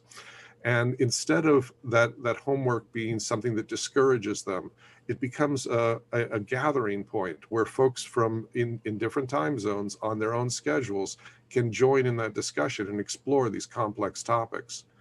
Short videos, 5 to 8 minutes tops, illustrating key points or demonstrating skills need to be embedded throughout the course. That keeps it personal. It keeps it, that human connection going. When students fall behind, and it happens, life happens, and so a student may fall behind a little bit in the content. I identify a key assignment or an assessment, and I send them an email. I let them know they can still get full credit for this, and that changes the tone of things. Often students worry that because they missed something, they've fallen off the train. They can't keep going forward. They may sour on the class, but if you reach out to them and say, hey, as a reminder, that assignment you missed last week, it's still possible because of the way we've structured this for you to get full credit for that. I've unlocked it for you. So why don't you jump in and let's get back. And you know what? That usually re-engages students, and some of those students in the course is more enthusiastic than ones that kept pace all along. That demonstrates that caring. Like I said, it's a human interaction, even if it does happen through a computer. True, sir. Thank you so much. I mean, so we have to be really creative. The academics, the educationists have to be a little creative when it comes to the pedagogy. We need to tweak it a little so that it fits into this new norm. So thank you so much, sir. Thank you so much for your valuable time. I would say that's one of the advantages of the two-year schools. We're there because we want to teach. You know, at higher institutions, there's a lot of pressure for research, but at the two-year schools, we're there because we want to teach. Indeed, sir. Thank you. Thank you so much, sir. Thank you so much once again for your valued suggestions. Thank you so much. Now, with the time constraints, I'll move to somebody who has been really patient and somebody who comes from the industry, you know, who has the vast experience, who brings a vast experience for us, and one of our very honorable guests, Mr. Lemke. Sir, pleasure to have you here. Thank you so much for being here, being patient enough to join us and be a part of this very unique experiment that we are trying to do, where we are trying to bring everyone together. And now, you know, we talked about education, we talked about how it should be done, we talked about credit ratings, we talked about how universities like Stanford and UC Berkeley sees the opportunities that lie over here. So my question to you, sir, is very, very specific. By the end of the day, as we say, that everything by the end of the day is about results. So by the end of the day, people are looking for somebody like you, you know, they would be looking forward to a company, or eventually they would want to be established, settled in a very reputed company and take it forward. So with that, sir, I would like to ask you one question about, there are two questions to you. Sir, what is it like working in the center of this high-tech world? You know, especially when we talk about all the famous companies and the kind of vast experience that you hold. That is one of the first questions. And another question that I would like you to add up at the hiring process. So when we talk to students, when we are engaging with students, they are, by the end of the day, their end result and their end goal is to, you know, get a good, nice job in a very good company. So according to you, sir, what are the opportunities and how, you know, they should look forward to when it comes to industry or the industrial requirements, sir? To you. Thank you very much. It's so exciting working in the Silicon Valley, which comprises of San Francisco and San Jose and a lot of cities in between. And in this area, there are a lot of major companies, Microsoft, Facebook, Yahoo, PayPal, Intuit, Google, VMware, tons of them, you know. What got me here 40 years ago was a company that did something that started on the personal computer, an application that had windows, a graphic windows and a mouse, and you can have multiple applications going over. And 40 years ago, that application started to change the world and how PCs operated. It became a personal computer and really made it work. Now, in this area, those kind of innovations are being done every few years, every year, you know, since 1980 through now, 40 years of innovation. So if you come out here, what are people doing nowadays? They have the distributed computing, cloud computing, microservices, the internet, how to deploy and manage literally hundreds of thousands of servers that like comprise Facebook and these other applications. So with each one of these technologies, you have new tools that have to be developed, new languages, and these are the things that bring people here. So you have the companies, each one of these companies have all these technologies going on. The other reason for being here is that as you work for about 4 or 5 years, you find you become an expert in a particular area, and you may want to change your area. You don't have to get up and move. You can stay right here and just move your company. Your company is going to be here. You know, your company is that's going to be doing something that you would like. Plus, you get all the networking with your friends. Like I have friends in Facebook, I have friends in Google, and you get the networking. You know, you don't share company information, of course, but you do share technology kind of information. And so things just keep on always changing, very exciting. Now, what is it with respect to what people are looking for? Like when I hire a new graduate? Well, first, there's always the basics that you look for in computer science, if that's what you're going for, and that's data structures and algorithms. And then you can have databases and information systems. But nowadays, you're also getting into cloud computing, microservices, and internet services. Do you have graphic skills? And the appropriate frameworks and technologies that go along with that. So if you have a microservice, know about microservices, what languages go with that? Which workflow systems go with that? So all of those particular things are very important. And as you get on to maybe a specific interest, something like artificial intelligence or computer security, web design, project management, and operating systems, those are all very specific, that are all very good. But there are a lot of other things that I also look for in a candidate, and that is, what kind of internships did they have? Did they work with another company? And if it wasn't a true internships, what other kind of jobs did they have? Were they technical? Did it show leadership and management? What kind of extra courses did they take? For example, when I was in school, I took extra courses, in between semesters. They'd have 2 weeks, you could take your extra special courses or summer courses. What kind of courses did they take? Something that said the candidate is really interested in learning. So it's all about interest, motivation. Then the other items that I check for, what are their communication skills? Can they ask questions? If I give them a problem, will they communicate to me and say, ask enough questions to figure out what the problem is? How do they communicate their solution? So that communication in this industry is so important. How do you communicate to managers? How do you communicate your architectures? The difference between you moving up in a company or staying where you're at is more or less, or is more dependent on your communication skills than it is on, your actual, what do you know, technically. And the attitude for software, is how can I help? How can I help? An engineer is always, how can I help? You have to have that attitude, that how can I unblock, how can I help, how can I build attitude. And that's what I look for in a new hire. If I don't see that, how can I help, that excitement, let me get in there, it's a no-go.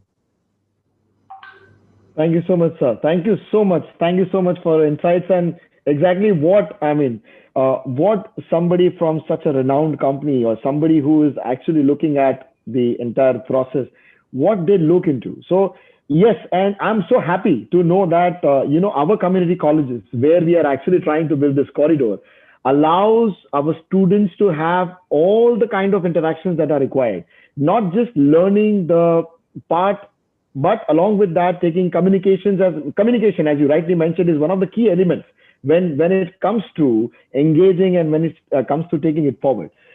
Thank you so much. And Shweta ma'am, I would like to, I would thank you so much once again, all the panelists for being so kind, being so patient. Now, I would open the forum and I would like Shweta ma'am to take it forward along with some really important questions for our panelists. Shweta ma'am, over to you.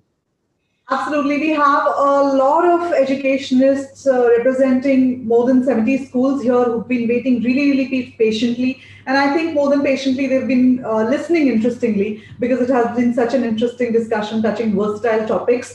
We would like to take questions that have been pouring in. And one of the first questions that came in, and somebody who wanted to ask question, we do have Mr. Utpal Shah with us, who is the director of Amicus International School.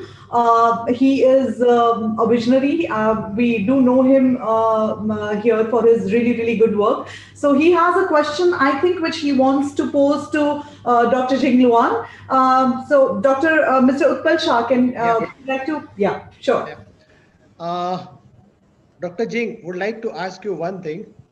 Would your group be assisting our students in funding their trip for the education towards your country, especially during this pandemic situation? I think a very important question asked by Mr. Utpal Shah. The pandemic has definitely given a lot of economic crisis to a lot of people. We would like to understand from you, Dr. Jing, if you have any financial support that your group provides to to the students. Thank you. Thank you very much. That was obviously, if I were a parent, I would be asking the same question. So, but before I get into that, I just wanted to use this opportunity to clarify one thing. I work at the San Mateo County Community College District. That's quite a mouthful. So for international education purposes, our foreign brand name is San Mateo Colleges of Silicon Valley, which everyone can instantly associate and can identify. So that's terrific opportunity for me to say that. Also, I was commissioned an article by the president of Sino-US Society. So what I'm going to do is to post this in the chat room. So if you have a chance to look at it, it's called the New Waves for Next Wave for Indian Students. And I think the communication we have today will be an update to that article. To answer the question directly from Opal Shah, thank you very much for that question. Yes, we do. We are one of the few community colleges or public institutions that offer scholarships for international students, incoming freshmen. So if any student in the past or in the future as F1 students, we offer them global BACA scholarships. I believe last year, 2 or 3 students from India received that. For global online learning, we also offer scholarships called Global BACA. Any students who have been with us for a semester on a continuing basis, either their scholarships of Global BACA will be renewed, or they could actually apply for our aspiring alumni scholarship, so that they will be able to have their education assisted. However, the amount of scholarship is not all that much because our tuition is fairly low. But I think that scholarship is a really badge of honor for them to be able to claim that in their future applications for transfer and whatnot will be very important. Even though they are not transferring from us, they're taking college classes from us and then use that to apply for other university directly as freshmen. The reputation of having earned merit-based scholarship is very important. The scholarship award rate as recently as last fall was about 65%, so it's fairly high.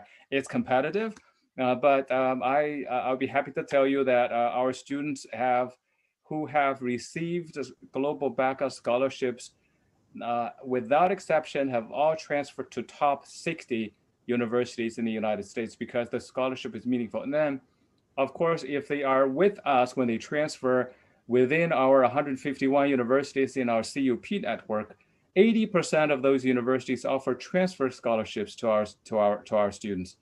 So I wanted to add is when we are doing cohort learning for global online to receive scholarships. So if per recommendation from the principal, we will very seriously consider the students that have been recommended to receive the Global BACA scholarship. All right, so that's very important. Now, lastly, I have to put this in there, is a lot of students are asking us for scholarship, but have you ever thought about the fact that when you are taking a course from us, it's only 1/5 or 20% of the cost if you have taken it from an actual university? That's a lot of savings. I'm going to quote Warren Buffett. Warren Buffett said, "The money you did not spend is the money you've earned." So I think you have to agree with me that taking global online courses from us to save money is really earning a big chunk of change, saving that as your scholarship. So that's my point. Thank you for the question. I agree, and I think Mr. Utpal Shah has received an answer, and I would like to quote it from all the educationists here, Dr. Luang, that once you start receiving good amount of students from India, I think they're going to grab the most of these scholarships that you've announced. So we do understand that our students hold very good potential, and we already have a cake in respect of the community colleges, which is allowing us to save money, as you've quoted from Mr. Warren Buffett. And this is a cherry on the cake, I would say, with the scholarships that you're offering. So thank you so much on that. And very quickly, we will go to the next question. We're having a lot of questions, but I would like to take up Ms. Sarmishta Sinha here. She's the principal from Zebar International School, Ahmedabad, and she's wanting to pose a question to Ms. Leah Hart. So, Ms. Sarmishta, you can ask your question. Greetings from Zebar School for Children. My question is, what support will UC Berkeley provide to schools if they want to get quality students from our country, that is India, and how to create more opportunities for collaborating learning, both on-site or remotely? Thank you so much. Very important question indeed, Sarmishta ma'am. Thank you so much. If you can answer that question. Okay, so it's kind of a loaded question, but with regards to this collaboration, as we are exploring like the whole global learning with the intent to utilize the community colleges as a resource to take a class, what happens, we have a strong partnership with these three colleges from our department through our outreach program, where we have one of our staff members providing advising to students. And so if the students are enrolled through these community colleges and they're taking a course, whether they're in high school or in college, because it's a college course, if they are interested in learning more about advising information about the whole process to transfer or to enroll at UC Berkeley, one of our colleagues who go to each of these colleges can, through this partnership, be able to meet with them right now via online systems, but in the future, when they do come to the United States, our team physically goes there to meet with students one-on-one. And so what that means is there's already a strong advising that's available at each of the community colleges to help guide the education of students. And I'm understanding that through GOAL, that the community colleges also have specific ways, because they like to do it in cohort, so they can situate an opportunity for students to meet with our staff. So there's already an existing counseling system that is an infrastructure in the community colleges, but we as a university go to these schools, and sometimes we have special partnership with certain really very active community colleges like the ones Dr. Luan represents. And so we provide advising and informational session, not only to students, but also to potential educators, whether it be abroad or even at the community colleges. So we're available because our goal is to expand the information necessary for students to really get clarity about how to plan their higher education pathways. So it's our intention to do that. Thank you so much. Thank you so much, ma'am. Thank you so much for that revelation. I hope that Ms. Sarmishta Sinha, the principal Zebar International School, got the actual response as she was expecting. Moving forward quickly, ma'am, there is one more question for you from Dr. Pratiksha Sinha, Academic Director and Principal of Tripada English School. Ma'am, if you may.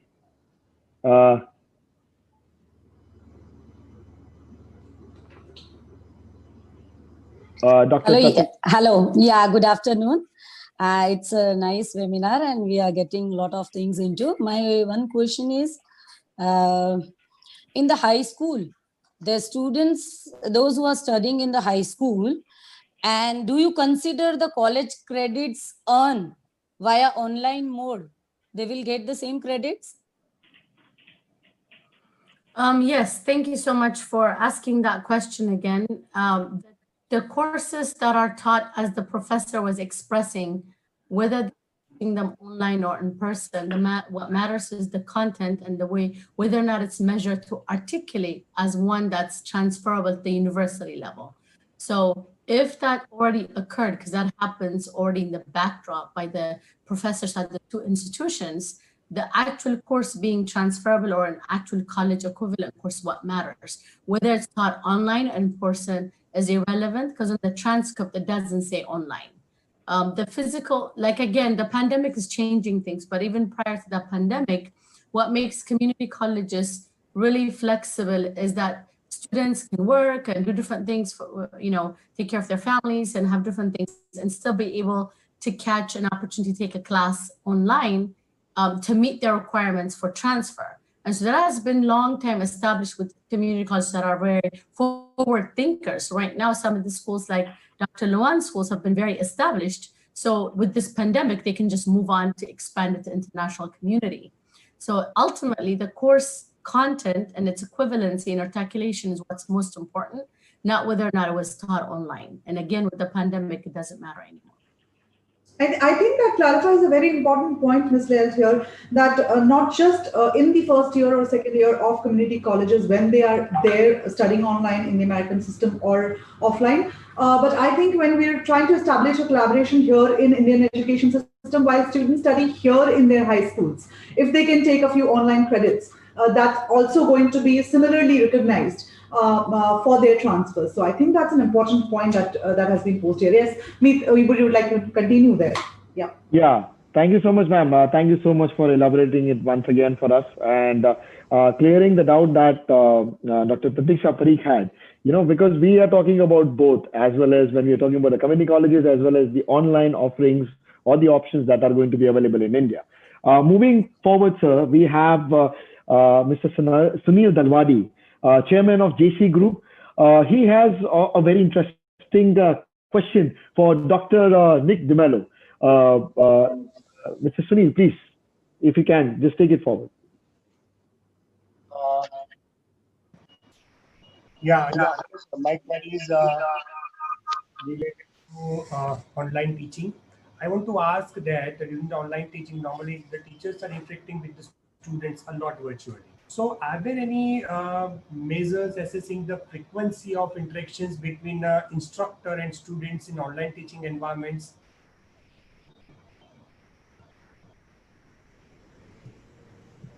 Yeah. Yes. So at San Mateo Colleges of Silicon Valley, the standard we hold our instructors to is regular and effective contact. And that's the same, whether it's a face-to-face experience, a hybrid, a high flex, synchronous online or asynchronous online experiences. The expectation is that the interactions between the students and the instructors are about the same. In some ways, the experience, the students get greater interaction because the interactions through online are maybe not a 3-hour lecture, maybe they're spread out throughout the course of the week, and they are therefore more effective and maybe more meaningful in some ways. What we expect by regular and effective contact is that our instructors reach out to the students, on a weekly basis, contextualizing that week's content, introducing them to upcoming assignments. And they may accomplish this in an asynchronous method. They may do this through announcements or personal emails. Instructors are also expected to provide personalized feedback on weekly assignments and engage the students on their work. If a student is struggling with something, you may offer a very detailed video feedback to them. Again, you may have handwritten notes on a PDF that they've submitted, and you mark up digitally and return to them. Online synchronous discussion boards, I think, are a key piece. You also have synchronous workshops, asynchronous discussion boards, and synchronous discussions happen throughout the semester. Instructors provide online office hours. In some cases, the online office hours get more folks in than the workshops. And instructors meet with them in tools like Zoom, like we're doing right now, or through other methods to interact with them. Chat and some other types of tools are frequent and often used.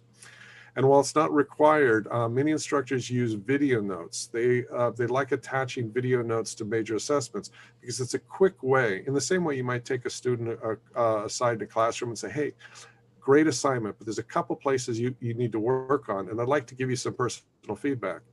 You can do that very effectively just by turning on your camera, recording that personal feedback, attaching it to the assignment, and returning it to the student with that assignment. It's a quick and effective way to give personalized, effective feedback to those students and keep that experience both meaningful and personal. Right. Dr. Nick, it is indeed important to understand that what responsibilities do instructors hold when we're talking about the kind of online education we're planning to pass through and the quality to be passed through in that education. It's extremely important. It does come with a responsibility on instructor as well. Thank you so much, Sunil sir, for your question. And I think we're getting questions very fast. We'd like to take as much as possible. I think we have time for only 2 or 3 questions at the end. We do have Mr. Dharmesh Bhatt, who is the principal Bharat Group, Rajkot, from Rajkot, who has a question. What I believe is for Mr. Ralph Lemke. So, Mr. Dharmesh, would you like to ask your question? Yeah. Namaste, everyone. Greetings to all. Now, madam, my question is to Mr. Ralph. What would you like to tell us, our high school students, to do in order to just like him? Mr. Ralph, please. Okay, thank you. Good question. It's a very straightforward question for you, sir. What we should do to be like you? What we should do, yes. So for especially high school students, and as you get in to college, the idea is always show motivation and learning. That's what I always look for in my candidates. Now, one of the things with like if you're going to high school and you're then going to college, one of the things that really help is a 4-year college. It can be quite intimidating. When I went in graduate school, I was a TA, and I'd see go to an auditorium for chemistry students, and here's this auditorium of 500 to 700 people. Very intimidating.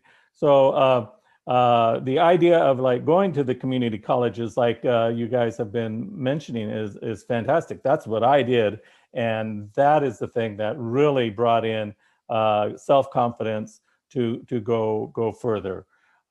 So I think in computer science, more than anything else, the emphasis is on how much you can learn. You're always learning. Your job never stops, but you're learning. Learn. Throughout 40 years of my career has been learn. And how can I help? That's always how it is. How can I help and learn? Perfect. As you rightly say, I would like to add over here is that an engineer is always a student. He's always learning. There is always something new to learn. Thank you so much, sir. Please go ahead, ma'am. Absolutely. Mr. Ralph, what better platform to say that please keep learning. We have all the educationists here who back the idea of, keep on going on learning. And of course, with the online mode coming in now, that's very much possible from across the homes itself. Very quickly, I think we have a lot of questions. I'm really sorry, the ones that we're not able to take and the ones that we'll get back to you on that very specifically on emails and personally. But we do have Mr. Archit Bhatt, who started the conversation and who did kind of introduce our Gujarat's esteemed panelists today. He kind of, represents the schools here together. So I think it's a good idea to take one of his questions, which will represent everyone. So Mr. Archit, sir, would you like to please ask the question? I think I'm supposing your question is for 2 people together, Mr. Dr. Jingluan and Dr. Nick himself. That's what you've written here. A couple of questions I would like to shoot them is one is that how would the Indian schools and the group schools of Dr. Lohan be synergizing with each other in the Indian context? One is that. And second is how will the remote learning work for students in Indian context? This is the question to Dr. Lohan. And there is one question to Dr. Demelo is how do you foresee the online programs in Indian schools? And how will you be able to facilitate the Indian schools for smooth execution? I think these 2 questions are very crucial for as a federation to know because when there are a lot of schools joining in with this webinar, if these two questions are answered perfectly, I think the next step can be achieved. Thank you. Sure. Nick, if you don't mind, I go ahead and address the first part of the question. Sounds Thank good. you. Thank you. Namaste. I would say that we have actually designed our global online program with the Indian students in mind. We have done a lot of consultation with the UGF and with our own Karan Kumar, who is our in-country representative. To tell you that we have designed the program with Indian students in mind is we have considered the schedule, the levels of learning, academic aptitude, and their student interest. So we've learned a lot, and at the same time, we're ready to help them. For the most part, we encourage Indian students to form peer support groups. We call it Cohort Learning, or I could call it, using the fancy name from my colleagues at UC Berkeley and Stanford, it's called Learning Communities, which I think Nick and Leah are very familiar with, so that they are able to work together on programs and following the professor and have peer support. It's very important. And then for our own three colleges, San Mateo College, Silicon Valley, we have maintained a very long-term relationship with many of the schools in India, and then with partners like UGF. And also we have maintained our presence in India. I think Loud went to India with me, and we made presentations inside the embassy in Delhi, and also the consulate in a couple of places, including Mumbai. And the feedback was very, very good. I think that Shweta met us at one of those sessions. We do something really unique. We do pre-departure orientation so that very few American universities, let alone community colleges, would even go to a foreign country and do the pre-departure orientation. Now, I know that there's a little bit of question about how our organization facilitate the Indian schools in this regard. I would just say that we start with something like this, information and education campaign, so that we are really introducing our coursework and everything to the adults. We call you the most important influencers, if I can use the fancy name like Mr. Ralph Lemke mentioned about Facebook and whatnot.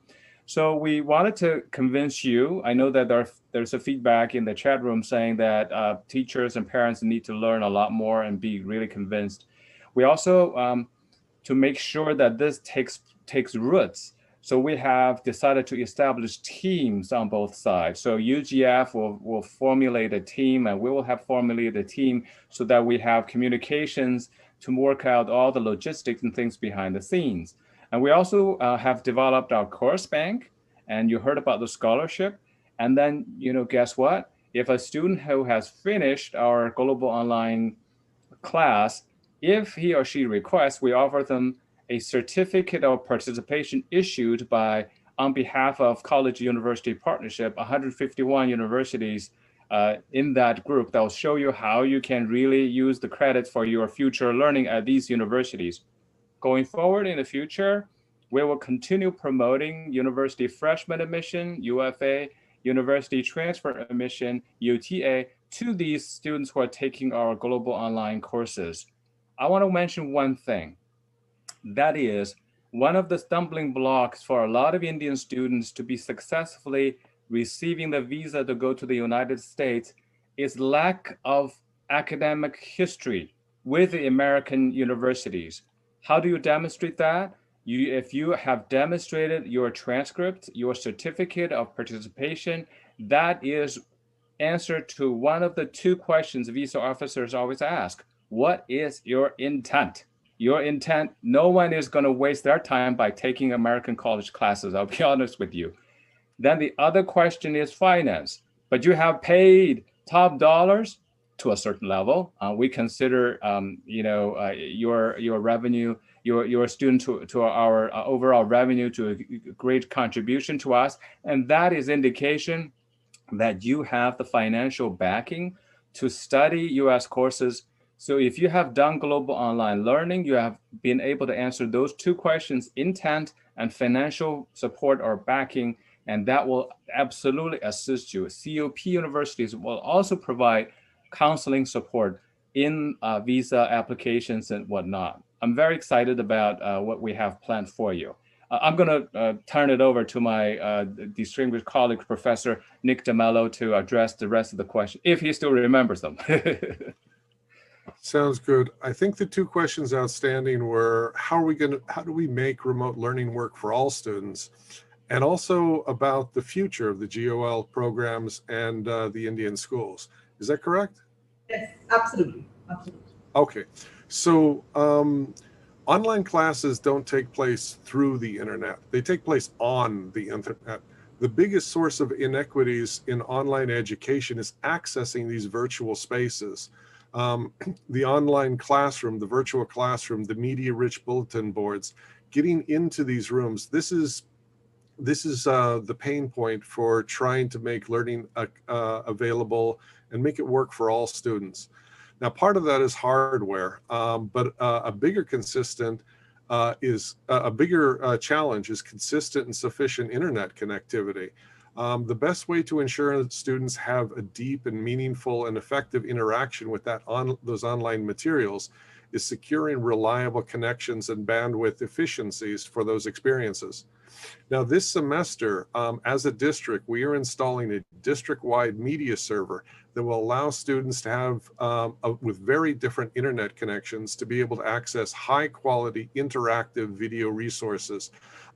This is something that, it's Silicon Valley. We tend to move ahead in technology, and we think this is going to give our students a particular edge. Another aspect is credible assessments. Credible assessments are important so that other institutions will respect, that online work. As was mentioned earlier, we've worked out a lot of articulation agreements, and part of the process for working out those articulation agreements is demonstrating that we have credible assessments, that we can stand behind our students and say, this student took my classes, interacted with me throughout the semester, took the final exams, and I could stand behind them. I have confidence in that. Instructors in our district produce Monte Carlo style assessments that allow flexibility that allow a different but equivalent assessment to occur when one student takes the test at 8 in the morning, another takes it at 9 p.m. at night. That allows us to offer that flexibility for different students with different schedules, but still offer credible assessments. We do that in conjunction with online proctoring software that is very durable. And that ensures the continuation of articulation agreements. Personalized, flexible course structures are needed to accommodate different schedules. Our classes also recognize that, life happens and some folks may fall behind, but again, we design our courses so they're flexible and we can bring folks back on track. And as a result, we're able to get more folks to the finish line than many other options. Anyway, these are some of the ways that we work to make sure that our online experience works for everyone. Now, you asked about, what do we see as the future for the GOL programs with the Indian schools? Well, I mean, high school and higher education are very different environments for learning. When folks are in grade school, when we teach them the ABCs or their numbers, we do that. We do that for children without their permission, their knowledge, or even their cooperation. You can teach someone their letters just by chanting a nursery rhyme over and over again. Try that with quantum mechanics. It doesn't work the same. When you transition into the collegiate environment, it's a very different learning experience. To learn quantum mechanics or the other collegiate subjects, students need to fully engage. They need to be active participants in the active learning experience, and they need to take ownership of part of this process. That transition occurs during high school. Now, when the high school students hit college, usually the first year is kind of like hitting a wall. That transition is very difficult. Now, one of the values of the GOL program is it allows students to step into that new world of the collegiate learning experience at a safer pace and from their homes with the support of family and communities that they rely on that are important to success, especially in that transition period. I believe programs like GOL are the way most folks will ease into the deeper waters of higher education in the future.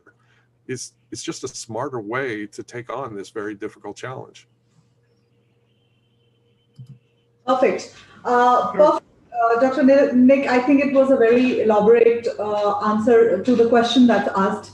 And of course, we are all here, all the teachers, together here, educationists joining us today have taken really good notes on how to take these collaborations forward and how basically to turn online platforms into a global engagement that we're trying to put forth here. Of course, we're running really, really, really late, not just on Indian Standard Times, but for all our panelists who've kind of lost their sleeps tonight, but then it has engaged us in a very, very good discussion. Post that, I'm sure nobody's going to sleep and think over the kind of work that we would all want to do. We would like to really, really take all the questions here, but we will all answer them shortly when we get back to all the schools for thanking us on joining in this program and taking things forward. We can have just an ending note from Dr. Jinglo. I think Dr. Jinglo, everybody is wanting to ask a question, but then if you can just answer them briefly, that we will all get back to you and they can all rest, silently until we reach to them. Yes. Well, thank you. Namaste. Thank you again for this great opportunity. I wanted to particularly thank our great collaborator of UGF, who has been with us through the ups and downs of international education the past 2 years. It seems that there are a lot of ups and there's a lot of downs. And then I am terribly humbled, really, by the wisdom from my fellow distinguished panelists. I learned a lot, even though, I've worked with them or spoken with them in the past. And of course, I wanted to really appreciate the thoughtful and intriguing questions from the colleagues in India. I cannot thank you enough. I'm sure my fellow panelists felt the same way. In my opinion, this is the most unique and illuminating panel I've ever had, ever. So I hope that some of this stuff could be of value and of interest to parents and students. And then I look forward to much success and wish for the best of days to come for all of you and all of us. Thank you very much. Thank you so much, Dr. Lohan. Thank you so much, Leah. Thanks, Ralph. Thanks, Nick. Thank you so much, Tejal ma'am. Thanks a lot, Jatin sir and Priyank sir. Thank you, Vardhan sir, and thank you, Manan sir. Thank you so much. Just a second. Team, of course, for allowing us to have this strong platform. Yes, Meet, would you like to say something? I had one thing to say. Yes. Yes, ma'am. I just wanted to say something. I grew up in Ethiopia and I had some when I was a kid, and my teachers were Indian, so it was a very interesting experience. And visiting India was an amazing experience. But what I wanted to share was, I think this pandemic is going to change the world. And even though we all hope that things are going to be the way they used to be, I think they're going to be a lot more complicated than we expect. And so online learning probably is going to continue, as well as probably having a workforce in the future that's going to be very well prepared to this type of platform. So any experience students in India and other countries could have to begin to communicate their world, because I know like in-person instruction is amazing. I know that Indians are very community-oriented people. I'm from Africa. We want to see people, touch them, hold them.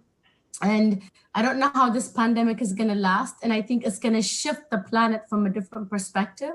So it's better that our people begin to learn to communicate and figure out an online world, even though we don't want to, but we have to do it. And so I don't know if things are ever going to go back the way it used to be a year ago.